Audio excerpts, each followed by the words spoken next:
So, as long as you're part of her agency, kahit sabihin mong naka-block kayo sa isa't isa, meron at meron makukuhang commission si agent. There are times kasi na meron tayong misunderstanding or kaya hindi pagkakasunduan dun sa host natin or kaya naman sa ating agent. So, ang madalas na sagot doon is binablock niyo isa't isa.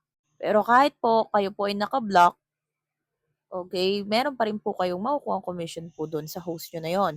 Kahit sabihin niyo pong ma-reach niya pa yung pinakamataas na level syempre. And sa gift lang naman po may commission si agent.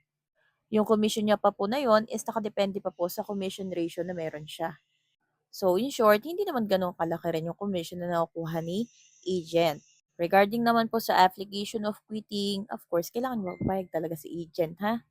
Wala pong magic na bigla kayong makakaalis sa isang agency na yan dahil baka message daw sa help, binlock niyo yung agent niyo, walang gano'n, ha? So, malay niyo magbago yung decision ng agent niyo, i-release kayo. Or kaya naman is ignore yung application of quitting ninyo. Kapag po in-ignore niya yan for 7 days, pang 8 days, automatically release na po kayo. Ganun yun. So, yun, kung sakali man pong nakablock kayo, basta part kayo ng agency na doon, parang kayo sa agency na yun, meron. Ganun lang yun. So, later, I will do live every 9 p.m. Philippine time. My user ID is 79170. So, you can visit my live later and we can chika-chika. So, I have some tutorials on my social media accounts. Just search Tita Laika.